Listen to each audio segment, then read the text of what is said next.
अनुगुल जिला कणिहा स्थित NTPC पाउंश pipe फाटिजिबारु बिजिगुल grammar निमतैला साही पाउंश पानी रे बुड़ी जाइछि। प्राय 30 परिवार घरे पाउंश पानी पशिबारु समस्त आसबाबपत्र नष्ट होइछि। सूचना अनुसार कणिहा एनटीपीसी प्लांट रु पाउंश जाउथिबा पाइप लाइन आज हठात निमतैला निकट रे फाटि जाइतला।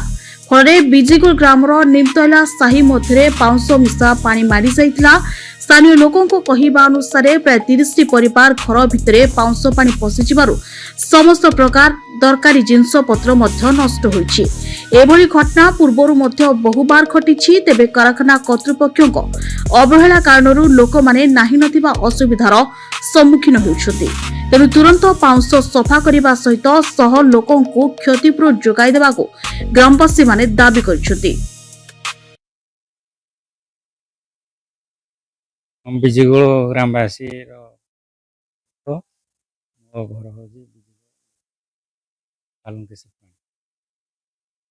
आमर एनटीपीसी आम घर पछक पाइपलाइन 4टा पाइपलाइन जाइए।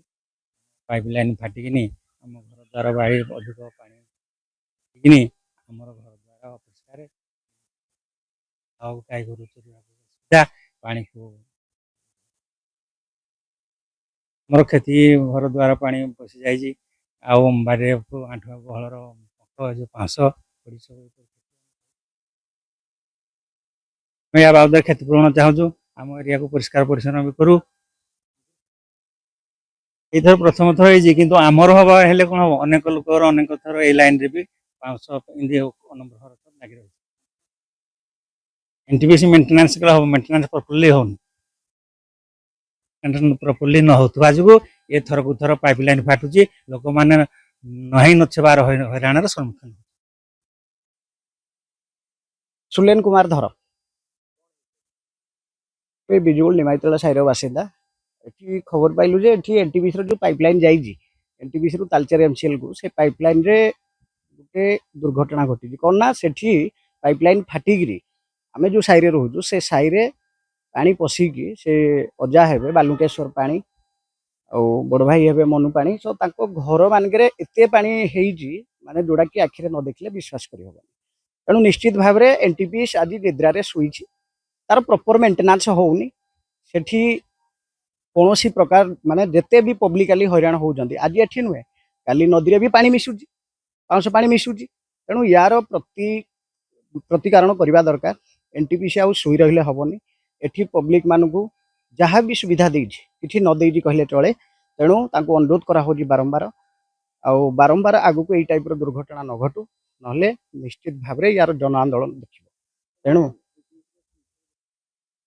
निश्चित भाव में एटा मु कहिबी ये गोटे एनटीपीसी रो बेखातिर मनोभाव एवं तांको बारंबार आम ग्रामवासी तरफ आम निवेदन करूचु पुनर्बार ये भलिया घटना न घटू। एनटीपीसी निद्रा शुई न रहू। तार जो भाया मेंटेनेंस डिपार्टमेंट सब विभिन्न विभाग में कार्यरत अच्छा श्रमिक मैंने से प्रॉपर निर्देश दिंतु से ठीक रे मेंटेनेंस करूँ। ये लोकों घरे पानी न बसू जीवन कार ये पाउंश पानी में न जाऊ ये निवेदन करा जाऊ। मुख्यतः बाड़ी जो फसल होती पशिजे घर भितर पशिजे। तेणु ये गोटे छोट कथा नुहे ये निश्चित गोटे प्रभावित कथा। ए साइरे कहवाक गले खाली घर नुहे ये आरंभ है यार स्रोत निश्चित भाव में आमर जो से भैरवी अच्छी भैरवी रोड पर्यंत जाइए आम घर मान सामने जो ड्रेन जाइए निश्चित भाव में 30 रु 50 परिवार प्रभावित होती। तेणु ये गोटे छोट कथा नुहे या एनटीपीसी आ न शुईकी बारंबार कहुच्छी से सचेतन हूँ या निश्चित भाव में दाबी या परिवार जो क्षतिपूरण निर्देश दिए जो एनटीपीसी तार आसू प्रत्यक्ष देखू कौन क्षतिपूरण होती कौन दि जापर से निश्चित भाव में आकलन क्षतिपूरण करने सहित एमती पुनर्बार आगु को न घटू ये निवेदन करा जाउछि।